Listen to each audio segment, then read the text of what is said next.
Ladies and gentlemen, good day and welcome to Godrej Properties Q2 FY26 conference call. As a reminder, all participant lines will be in listen-only mode, and there will be an opportunity for you to ask questions after the presentation concludes. Should you need assistance during the conference call, please signal an operator by pressing star then 0 on your touchtone phone. Please note that this conference is being recorded. I now hand the conference over to Mr. Kshitij Jain. Thank you, and over to you, sir. Thank you. Hello everyone, and thank you for joining us on Godrej Properties Q2 FY26 results conference call. We have with us Mr. Pirojsha Godrej, Executive Chairperson, Mr. Gaurav Pandey, Managing Director and CEO, and Mr. Rajendra Khetawat, CFO of the company. Before we begin this call, I would like to point out that some statements made in today's call may be forward-looking in nature. The forward-looking statements are based on expectations and may involve risks. The outcome may differ materially from those suggested by such statements, and a disclaimer to this effect has been included in the results presentation. I now invite Mr. Godrej to make his opening remarks. Good afternoon, everyone. Thank you for joining us for Godrej Properties second quarter financial year 26 conference call. I'll begin by discussing the highlights of the quarter, and we then look forward to taking your questions and suggestions. Godrej Properties delivered another robust quarter. We had our highest second quarter and half-year net profit of rupees 405 crore and rupees 1,005 crore respectively, a growth of 21% and 18% year-on-year. GPL's quarterly bookings in Q2 have again crossed the annual bookings of financial year 22. Booking value for the quarter grew 64% year-on-year and 20% quarter-on-quarter to rupees 8,505 crore. This is the ninth consecutive quarter of over rupees 5,000 crore sales and the third consecutive quarter of over rupees 7,000 crore sales. This is achieved through the sale of about 4,500 homes with a total area in excess of 7 million square feet. In the first half of the financial year, our booking value grew 13% year-on-year to rupees 15,587 crore. It was the highest ever Q2 in first half booking value for the company. With this, Godrej Properties has now achieved 48% of its annual guidance for booking value and remains on track to beat its guidance of rupees 32,500 crore for the full financial year. Four markets, Bangalore, Mumbai, NCR and Hyderabad, each contributed more than 1,500 crore to the booking value in the second quarter, which is the first time GPL has achieved this. Sales in the second quarter were driven by strong demand in several key new project launches. Godrej Regal Pavilion, Godrej Properties' second launch in Hyderabad, achieved a booking value of rupees 1,527 crore. This takes our total sales in Hyderabad during the current calendar year to about 2,600 crore, marking a strong entry for the company into this new city. Godrej MSR City in Bangalore, which was launched in the first quarter and saw additional area being released in Q2, achieved a booking value of rupees 1,032 crore. Godrej Tiara, another project in Bangalore, achieved a booking value of 877 crore. Godrej Sora, our project on Golf Course Road, achieved a booking value of 633 crore. And several other projects, including our first project in Indore, which saw a booking value of 400 plus crore, saw robust return. 12 new projects and phase launches happened across 8 cities, and these had a total sales potential of over 10,000 crore during the quarter. Collections in the second quarter grew 2% year-on-year and 11% quarter-on-quarter to rupees 4,066 crore. In the first half of financial year 26, collections grew 10% to rupees 7,736 crore. GPL achieved 37% of its yearly guidance on collections, which does be recognized sound a little bit low, but we are confident that we're fully on track to achieve our full year guidance of rupees 21,000 crore of collections. And we had a slight anomaly this year where both deliveries and therefore collections and operating cash flow are slightly skewed towards the fourth quarter, but we've seen good construction progress during Q2 as evidenced by the construction spends increasing rapidly, and we're very confident of a strong end to the year for deliveries and collections. In terms of business development, we added 4 new projects with an estimated saleable area of 5.8 million square feet and expected booking value of just under 5,000 crores in the second quarter, taking our first half business development additions to 9 projects with a total estimated saleable area of 15 million square feet and expected booking value of 16,250 crores, thereby achieving about 81% of our annual guidance. I'm happy to share that GPL was recognized as the global sector leader in real estate and ranked number 1 globally with a score of 100 on 100 by the Global Real Estate Sustainability Benchmark in 2025. Godrej Properties also currently ranks number 1 globally in the real estate and management sector on S&P Global's Dow Jones Western Class Index for 2025 with a score of 89 on 100 as of 31st October 2025, which saw a significant increase from the score last year. For the quarter, our total income grew by 39% to rupees 1,867 crore, EBITDA grew by 118% to rupees 614 crore, and net profit grew by 21% to rupees 405 crore. For the half year, our total income grew by 16% to rupees 3,460 crore, EBITDA grew by 45% to rupees 1,529 crore, and net profit grew by 18% to rupees 1,005 crore. With a robust launch pipeline, strong balance sheet, and resilient demand, we are on track to achieve our bookings target of rupees 32,500 crore in FY26 while continuing to grow our collections and operating cash flow. On that note, I conclude my opening remarks. Thank you all for joining us on the call. We are now happy to take any questions, comments, or suggestions you may have. Thank you so much, sir. We'll now begin with the question and answer session. Anyone who wishes to ask a question may press star and 1 on their touchtone telephone. If you wish to remove yourself from the question queue, you may press star and 2. Participants are requested to use headsets while asking a question. Ladies and gentlemen, we'll wait for a moment while the question queue assembles. Our first question comes from the line of Puneet from HSBC Bank. Please go ahead. Thank you so much and congrats on good sales. My first question is actually on the P&L side. When I look at your sales reported versus cost of goods sold, the gross margin seems to be extremely weak. I understand the mismatch in terms of other things, but why should gross margin should be so weak? Can you shed some light there? So, Puneet, we didn't get too much OCs into this quarter. Whatever OCs we received were of JV projects. So, like earlier explained, JV projects, we do lot of structuring. So, the reporting of those, income keeps happening in those respective periods. So, when the project gets completed, you will not see that kind of a margin. That's why that anomaly you will see when the JV project gets the occupation certificate. So otherwise, yeah, it is like to like, yeah.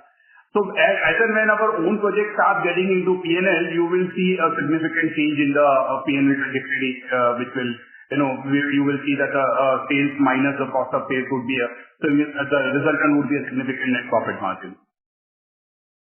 Okay. And what would be your share of sales in this quarter? Around 87%. 87%. And you also highlighted collections are low and likely to be in Q4. Why should that be the case? Because generally collections should be more even-ended, right? Unless there is some scheme which is being going on. Not really. I mean, just to share with you, typically, as you would know that these are linked to different milestones. Some of these are linked to terrace completion. Some of these are linked to slab, and some of it is also linked to OCs. So what's really happening for us is that the sales that have happened, say later part of the last year, would have got into time-linked collections between then and last itself. That the Q4 and Q1 sales that we've done, we will start hitting some of the slabs in Q4, and then all the OC milestones that we're getting. So we have a huge OC calendar for January, February, March respectively. All those completion milestones, which are reasonably between 10 to 20% for different stages of different types of projects, that will sort of kick in. So every quarter you will see a marginal growth for sure, but I think quarter 4 is purely lumpy because there's a heavy OC calendar coming in that part of the year. And just to double click on it, to give you a sense of lead indicator of, what makes it slightly more probable and more confident, where this confidence coming from, is two lead indicators actually. One is that our labor spend, has reached an all-time high. We were give or take 21,000 odd laborers at the start of the year, and by the time we wrapped up H1, we reached 32,000 laborers. This has never happened in terms of ramp up of our execution ever. And this has led to also great direct construction spend growth in Q2 by 82% Y-on-Y. So this massive uptake will lead to collectible milestones hitting us in the next few months. Understood. And just on this construction cost side as well, if I add up all the construction-related, project-related cash flows and land spends over first half, it is close to 10,000 crore. But when I look at inventory end of H1 and inventory end of the 31st March, it is about 14,000.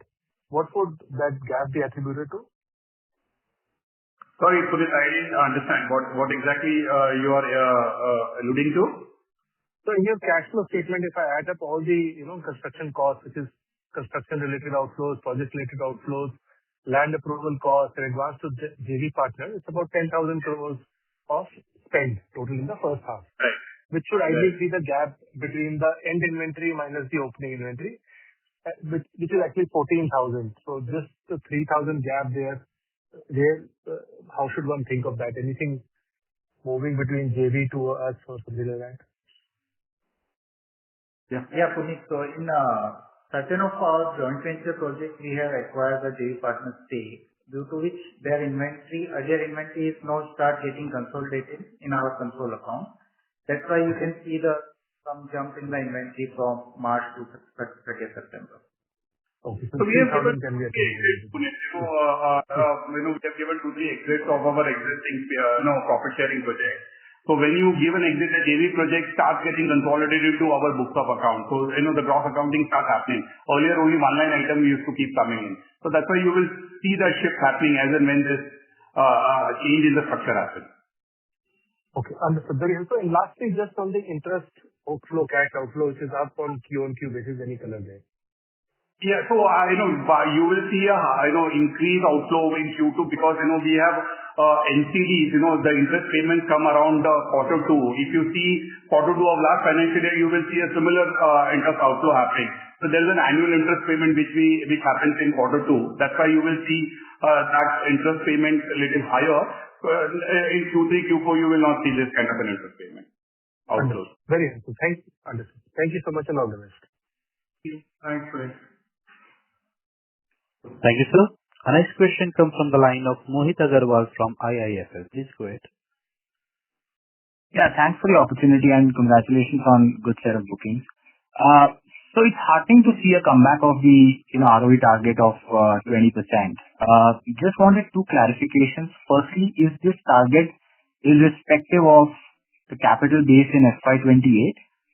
So that's the first question. Secondly, you're basically committing yourself to deliver 4,500 crores of PAT by FY28.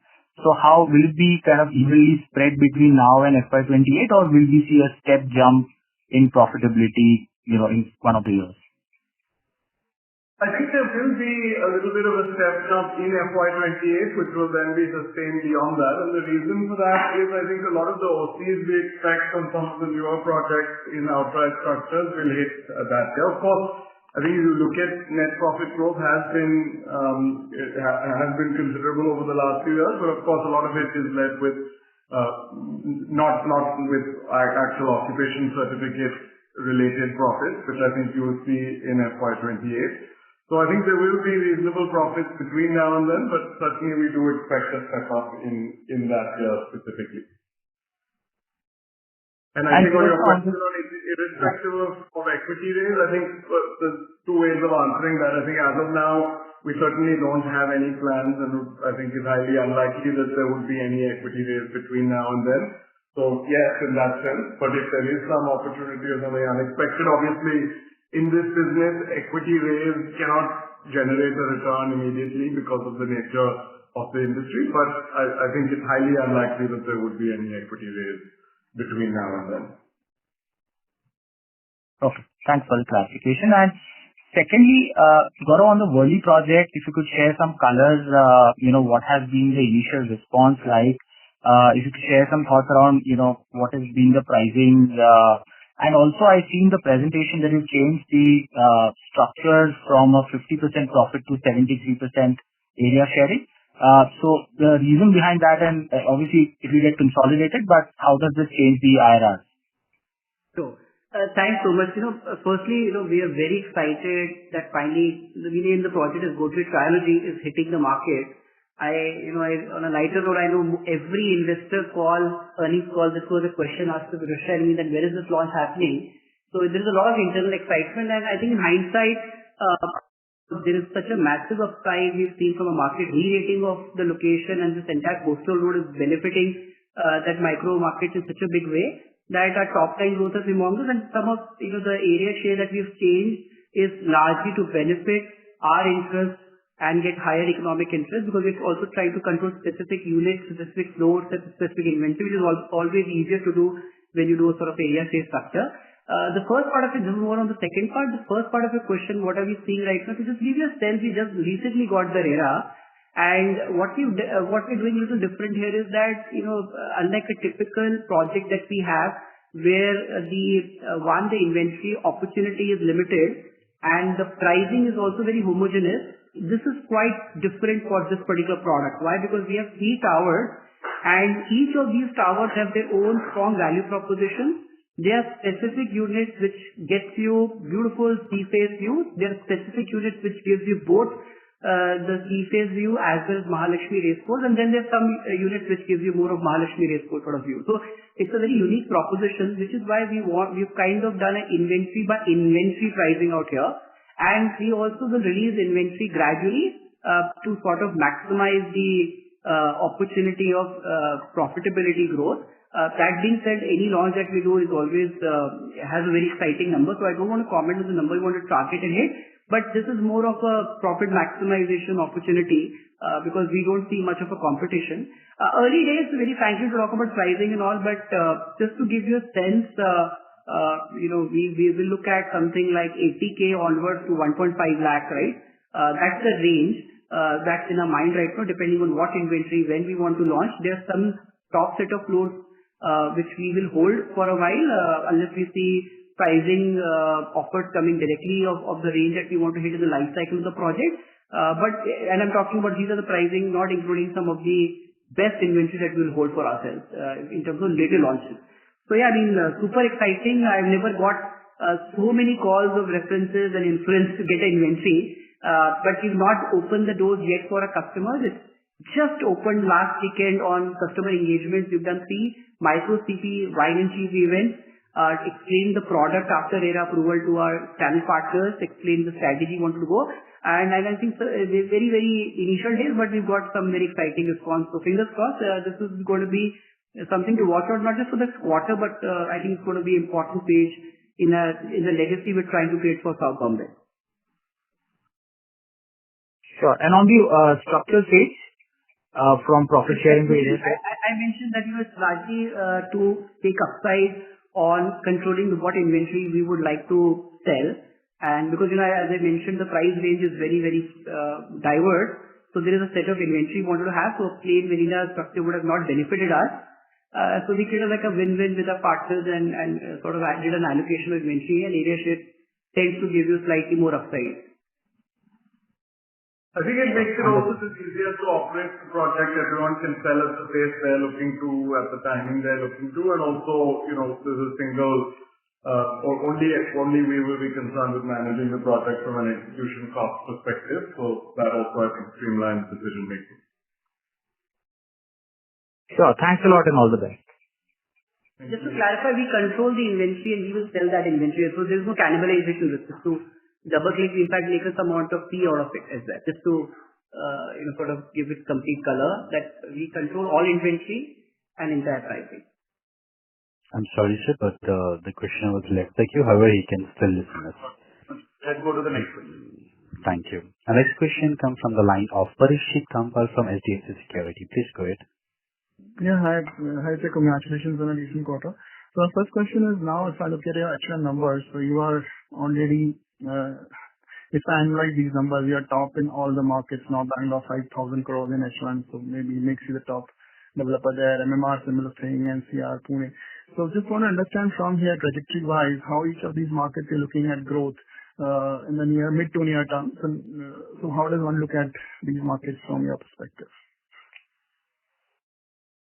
I think, the growth opportunities for actually we feel is very strong in each of these markets. I think we've hopefully demonstrated through the growth we've been able to deliver across markets in recent years, whether you look at NCR scaling from, having entered that market about 10 years ago to 10,000 crore sales the last couple of years.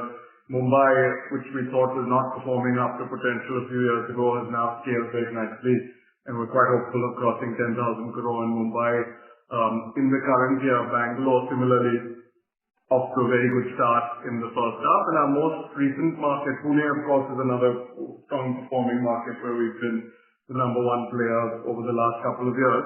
One of the things we're very happy to see is the market entry in Hyderabad and how that has gone for us. As I mentioned in my opening remarks, we've seen about 2,600 crore of sales there in 2 launches that we've done this calendar year. We think that in our first year makes us probably the number 2 developer in that market by sales value. Of course, there's a lot of future growth potential there. So I think, there is no constraint in that sense to the growth opportunity before us.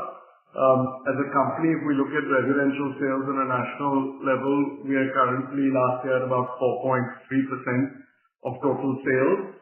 So clearly we think that gives us headroom for growth. In no individual market are we even at 10% of the market, which indicates to us that I think there is strong opportunity for growth through diversification of the number of micro markets in each city that we're present in. So we were talking earlier now about something like Worli, which will be, our first major launch in that micro market in a long while. We've also made good progress on our Bandra project, which we hope to launch in calendar year 26, and I think very confident of that happening. That could give us again a new presence in a big micro market. So similarly, we think if you look at the various cities that we're in, and Godrej Properties share in the micro markets that we're already in, and the number of opportunities there are to add new micro markets, I think you'll see that the headroom for growth is really very significant over the next several years. Beyond that, we of course also have the opportunity to enter new markets, as we've just done with Hyderabad. There are still large markets that we essentially don't have a presence in any serious way, like Chennai. We're also, as you know, through plotted developments, entering the next set of cities, which could over time become opportunities from a group housing perspective. So I think the growth plans for the company continue to be robust. I think, we've generally indicated we see a medium-term opportunity of 20% kind of growth rate. Of course, there will be different stages of the cycle where we have opportunities as we've had over the last few years to go much beyond that 20%. There may be some where it may be difficult to do 20%, but overall, I think over a long period of time, even from current scale, we would be hopeful of delivering that kind of growth. Sure. The second question is, though we have seen a phenomenal growth on pre-sales, somehow when we read the data, so collections have been lagging. Deliveries somehow are seeing maybe looks a little bit of muted. And thirdly, the path to profitability has, we've seen a tremendous shortfall there. So is it that, though the sales has been ahead, so we are somehow behind in terms of execution, and that's not reflecting in our numbers on deliveries and profitability? So are our projects largely on track from RERA standpoint? Are there delays? Are we finding challenges in execution, given that sales is running ahead of the estimates? But if you look at it, we have seen rapid growth across all metrics. So we put actually a slide in our investor presentation this quarter that kind of shows the booking value, collections, operating cash flow, deliveries, and profit growth.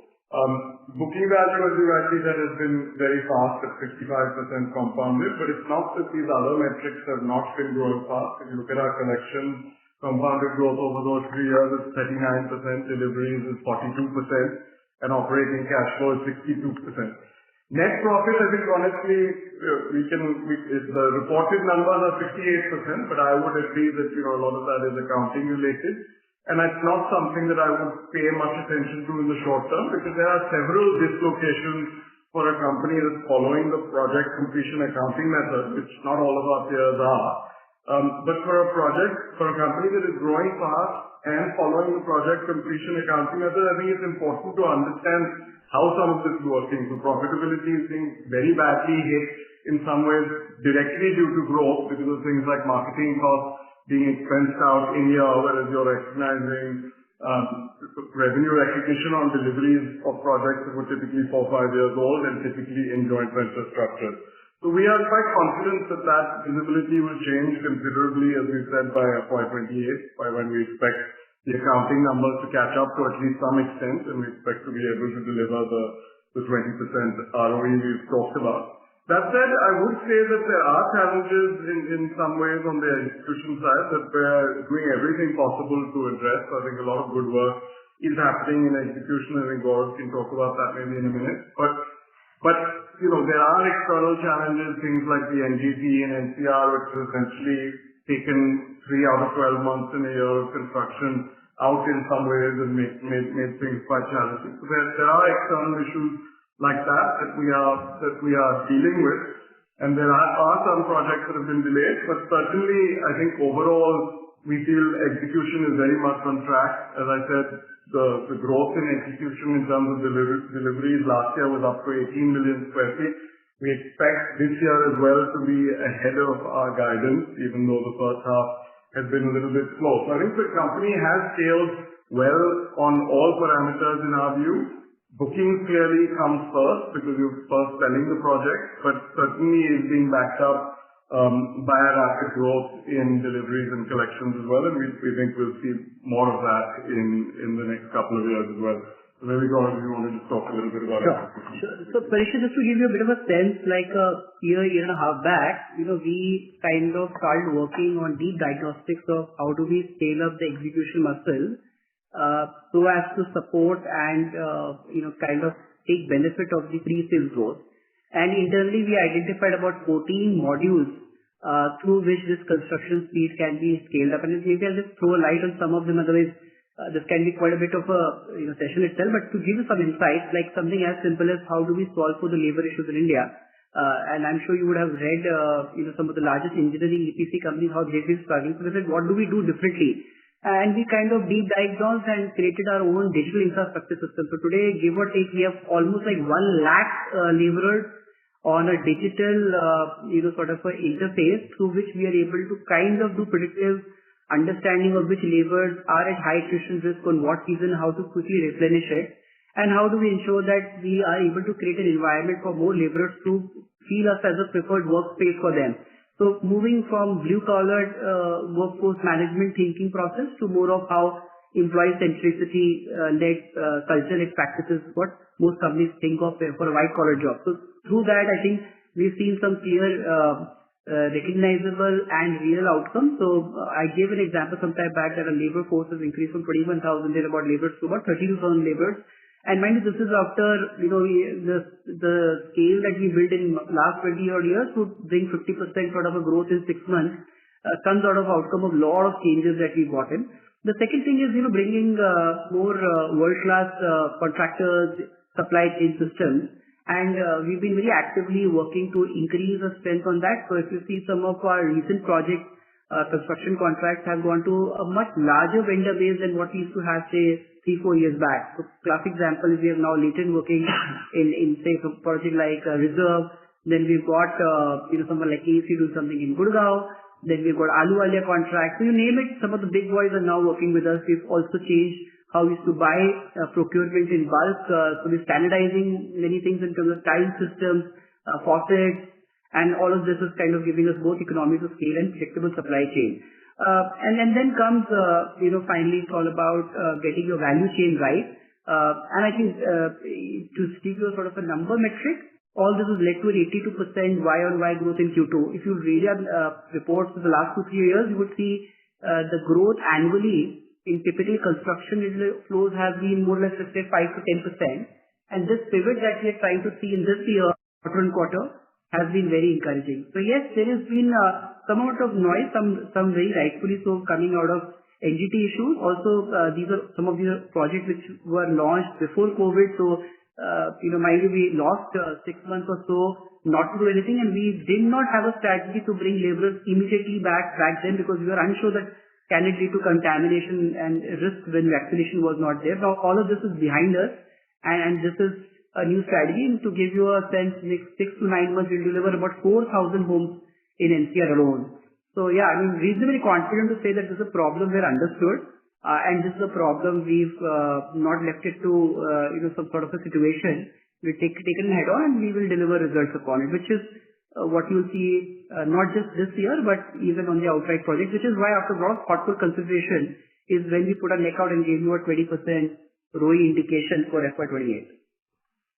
Thank you for elaborate. This is the last question for Rajendra.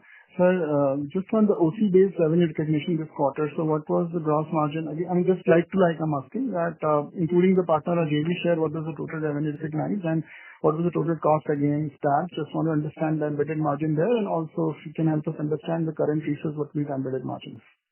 There's a 3-4 project, why don't we take it offline, Parikshit? Maybe Satish can help you with the details. Sure, sir. I'll do that. Thank you. Thank you, sir. Our next question comes from the line of Akash Gupta from Nomura. Please go ahead, sir. Hi, sir. Congrats on a good set of results. Thank you for taking my question. My first question is on your thoughts on the real estate demand in Gurgaon, Mumbai, and Bangalore.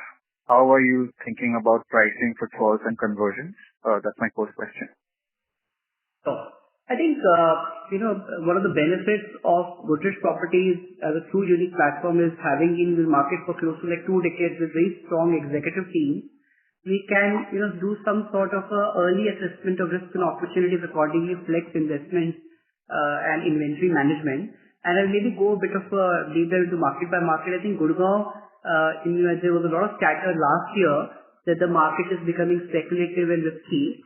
And I think there was some merit in it, which is why if you see, most of our launches that we have done in Gurgaon have not been intensely sold out because we focus on quality of sale a lot. And I think us and some good developers have been doing similar practices, which is making the market today look far healthier than what it was, say, 12 months back. So it is still India's highest performing market, but also one of the highest risk markets, where market conditions look to be slightly better than what it was, say, 9 to 12 months back. Noida, on the other hand, is quite the opposite. It's a very strong market. The land supply itself is heavily regulated, so there is never an oversupply sort of a risk, and everybody pays land price upfront now through auction. So there is frankly no speculation per se, in the market. It's more of a capability of a team to bring high quality inventory and right product.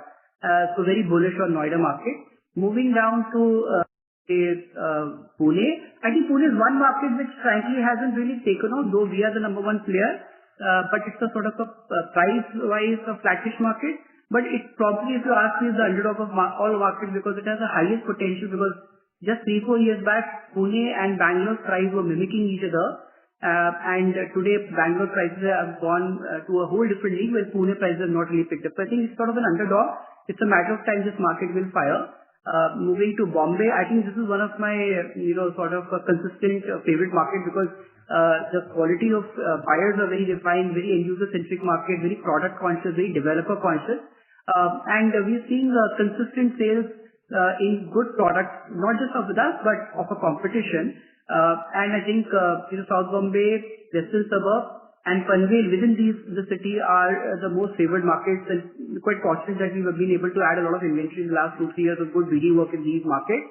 And moving to South, I would maybe take Hyderabad first. Hyderabad is done pretty fantastic this year as well. There was a slight stagnancy, I would say, last year, though we were a new entrant, but this year there is a strong market rebound growth. And I feel that this market could surprise everyone in the long term because the quality infrastructure is one of the best in Indian Hyderabad. Bangalore, I think, has the constraint of high quality land supply, which kind of limits the potential of, abstract supply coming in. it has very strong end user demand, and all micro markets of Bangalore have been firing for the last 6 to 9 months, and you can see our growth is clearly demonstrating that.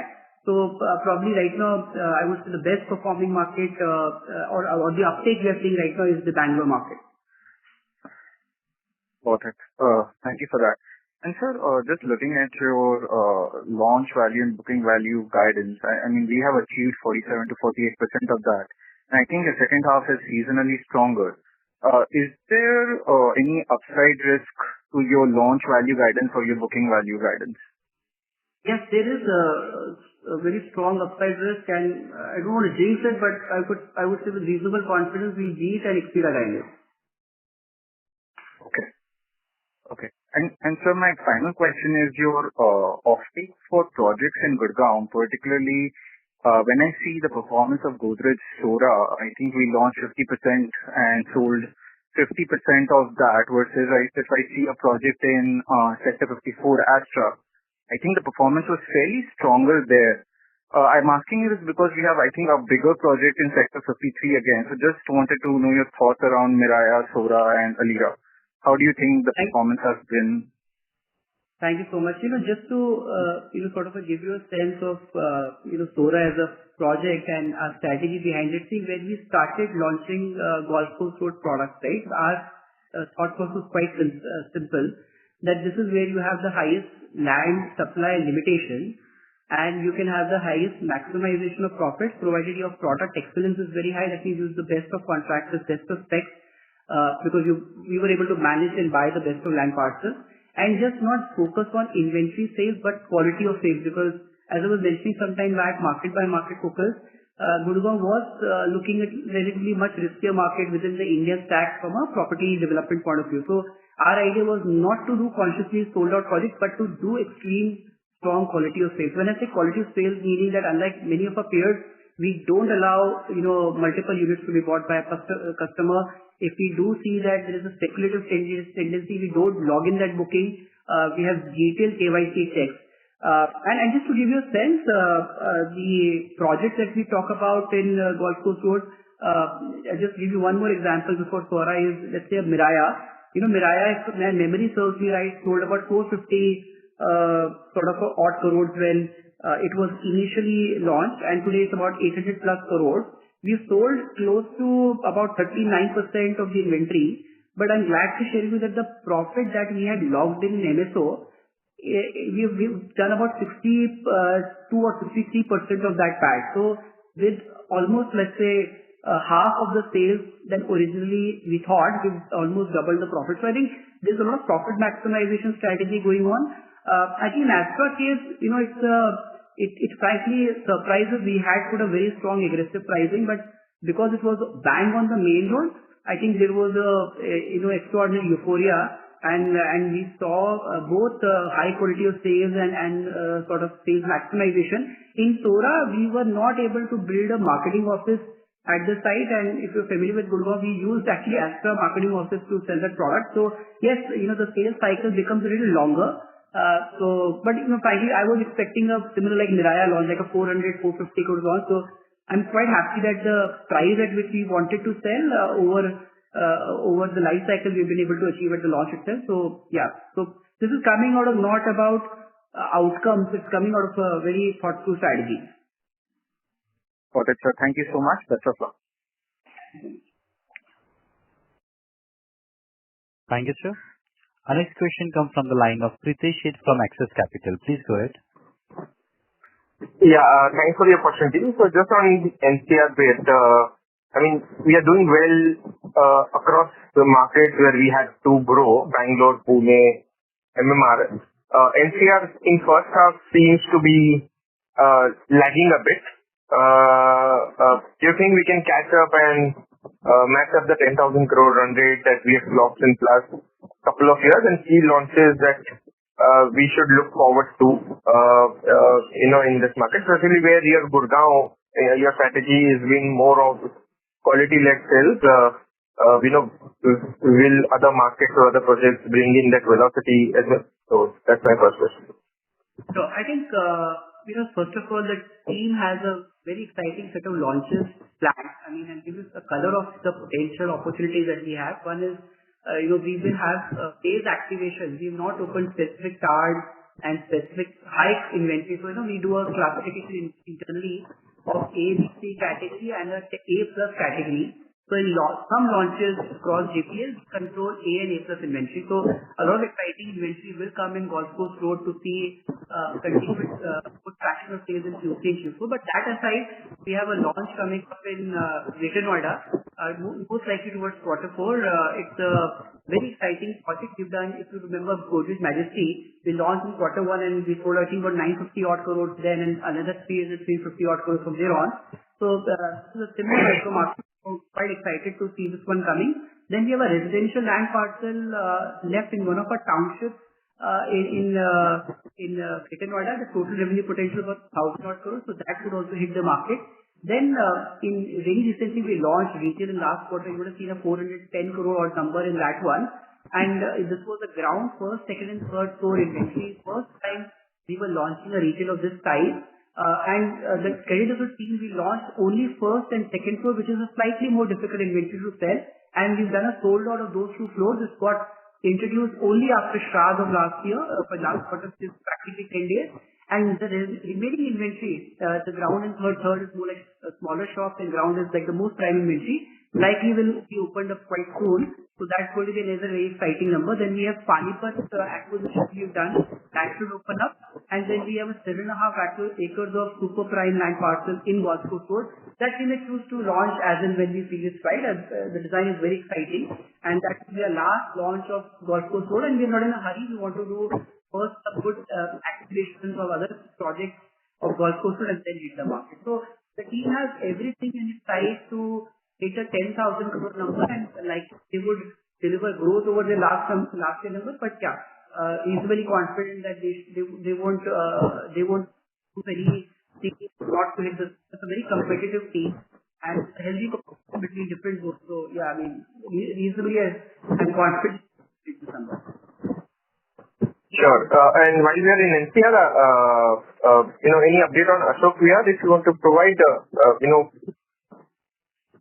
No, I think, of our three-start projects, we have these different updates ongoing. Early, we have very positive, it's under launch now. Bandra, I think, as I mentioned, has made very good progress, and we hope to launch it in the next few quarters. Ashok Vihar, there continues to be this tree issue which is affecting NCR overall. So unfortunately, we don't have as positive an update there, where we continue to work with all relevant parties on that. We're confident of eventually resolving this. I think obviously the changes in the market have made it such that once this project launches, the delay will actually have ended up potentially being of help. But we don't have immediate visibility on timelines. Sure. And just one last, in fact, couple, you have embedded EBITDA margins for the sales that we have done in first half. And secondly, on the land acquisition side, in terms of cost, if you want to give any comments of, whether they are stable, still going up, and do they still largely fall into our margin targets? So those 2 questions.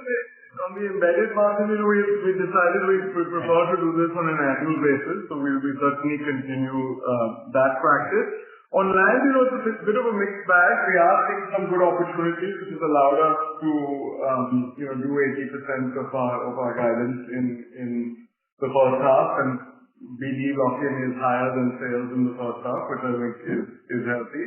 At the same time, I think there are instances where seeing of land prices going quite high. So there's been the recent auctions, for example, of 10, 11 acre kind of size parcels in both Hyderabad and Navi Mumbai, where the auction values crossed 2,000 crore, which did seem quite high for us. So I think a little bit of a mixed bag, market by market, and also specific project by project. So nothing too concerning now, and we do feel we can generate the kind of returns and margins we're looking for on land more generally, but certainly prices have firmed up over the last couple of years.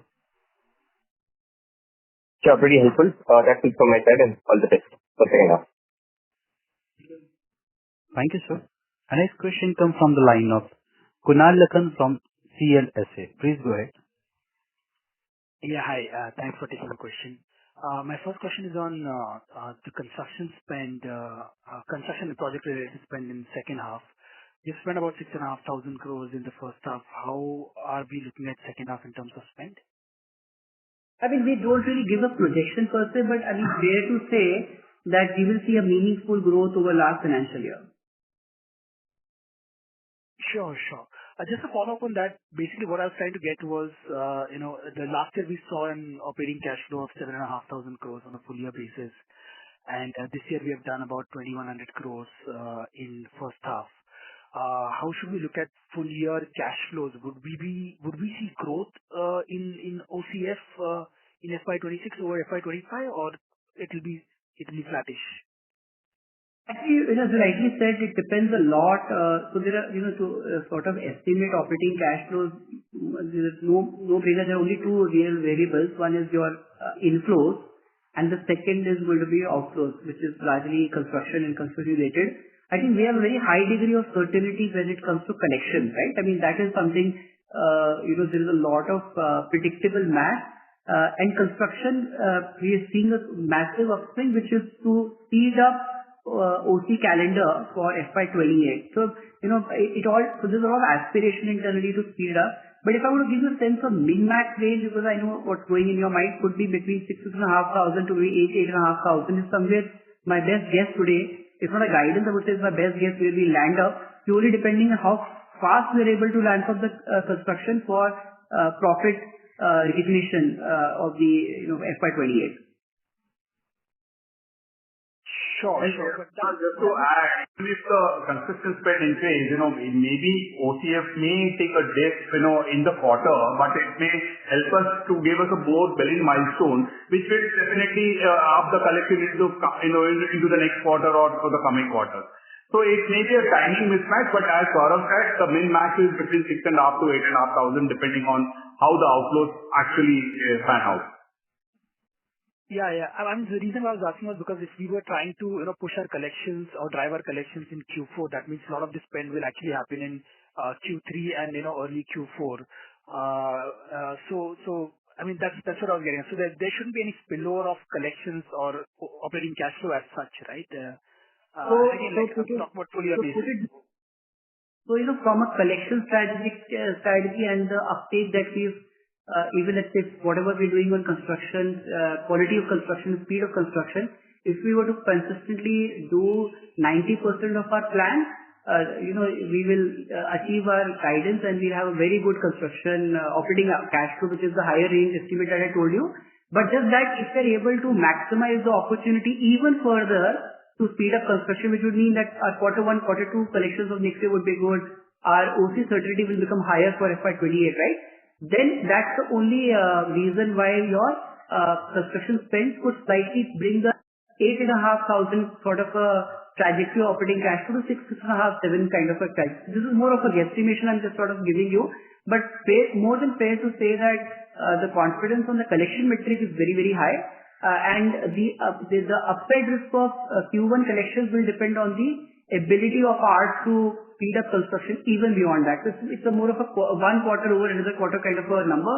And frankly, when you run a operating piece as big as this, and when you have significantly high operating cash flow, you really don't get perked up between the timing issue of an operating cash flow in this quarter or the next quarter.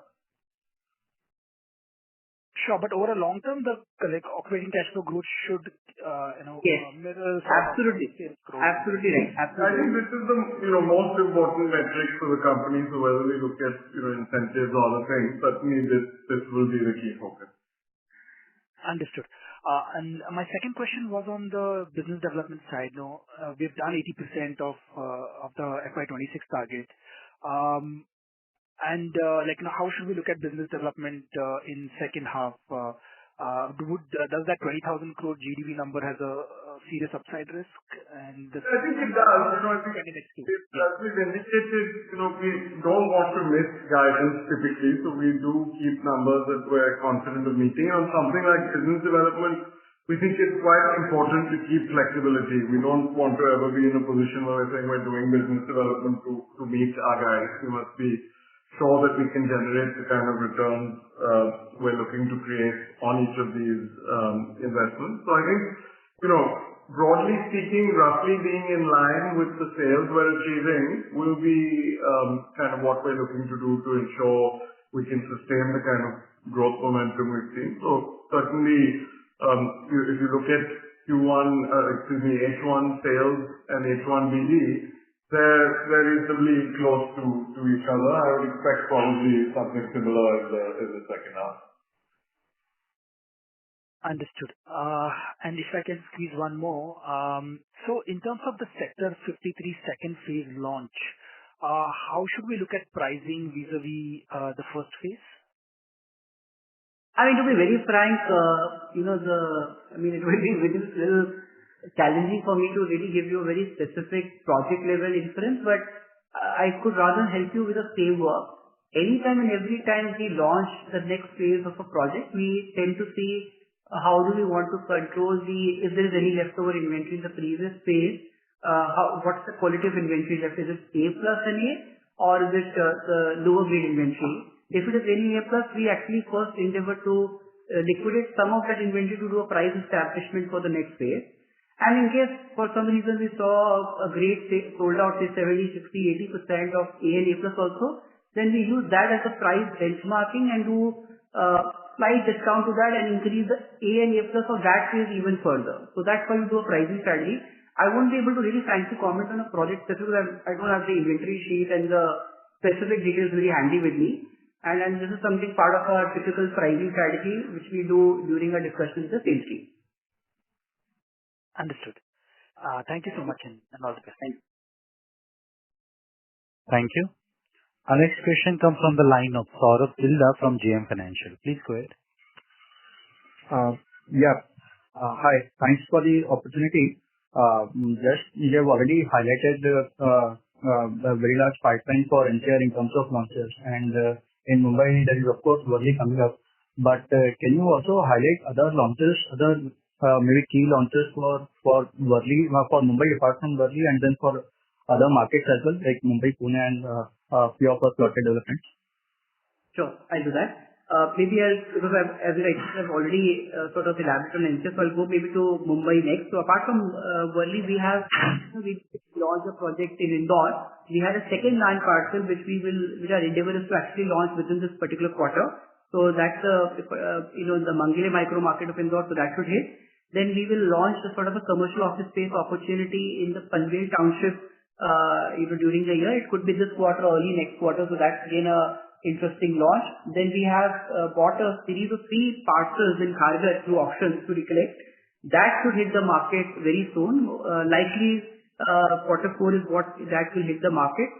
It's a very interesting project and the land that Firoz was just mentioning back in auctions close to that as a micro market. So in a way that we'll see some upside from our pricing point of view. And then Banka, aspirationally it's a quarter 4, it could be quarter 1 sort of a launch. Moving on to maybe a bit of a south, we have series of launches in Thani Sandra micro market. Then we have a plotted development which we recently acquired in Dod Ballapur just last quarter, and actually we are aspirationally trying to launch it within this quarter. Then we have a launch in Chennai, which is in a project near Alveo that we have. So that is going to be another launch. Then we'll have Hoskote launch, which is close to Whitefield micro market. Then Bannerghatta could be a potential launch in quarter 4. Then we bought a land parcel close to near the new airport road, and that should also hit the market this year. And then we have phased activations. We launched this project called Godrej MSR City. We launched this project in quarter 1, did a fantastic sale of close to 2,400 crores, did another 1,000 plus crores in quarter 2, which is like a 3,500 crore YTD number. So it's one of our hottest selling projects, and we have a lot of land and phases left in that, so we should be able to launch between 1 or 2 phases of that. Then moving to Pune and the geography around that, we have a launch coming in Mundwa. This is micro market, we're not present, so quite excited about that. We have bought a land parcel in Baroda just last quarter. We are aspirationally trying to push this as a launch within this quarter. Then we have a series of launches planned from Upper Kharadi. We got 2 lands in Upper Kharadi, which will get 1 in this year. Then we have a tower launch on a sort of a classic heavy sold out project of ours in Evergreen Square. Then we have a launch planned towards Q4 in Raipur, which is a plotted development opportunity. And hopefully in Q4 we're going to push even Ahmedabad launch, which is in Vastrapur. So as you can see, we have a massive and superlative launch calendar, much above and beyond what we've given as guidance. If we hit even 70-80% of that, we should be able to achieve our guidance. And if we are able to hit many of it and better sales performance than our initial conservative estimates, we could surprise. So that's the kind of action-packed calendar we have. Yes. Thank you. Thank you for the elaborated response. Just lastly on Godrej, you have already highlighted the project details in terms of, the location and inventory that you are planning. But how are you thinking in terms of competitive intensity in that market? Because multiple credible developers have launched quite a few projects in that market over the recent past. And what could be our strategy to, I think, we feel very good about the product we've come up with, and initial market response seems quite positive, but probably better to talk about this next quarter once the launch is actually done. It's underway now, so we won't have to wait too long to see the outcome. But everything that we're seeing for now suggests it should be a very successful launch. Sure. Thank you. That's all from us. Thank you. Thank you, sir. Ladies and gentlemen, due to the time constraint, that was the last question for today. I now hand the conference over to management for the closing comments. Thank you, and over to you, sir. I hope we've been able to answer all your questions. If you have anything further that you'd like to ask, please do reach out, and we'd be happy to be of assistance. On behalf of the management, thank you again for taking the time to join us today. Thank you, sir. Ladies and gentlemen, on behalf of Godrej Properties Limited, that concludes this conference. Thank you for joining us, and you may now disconnect your lines.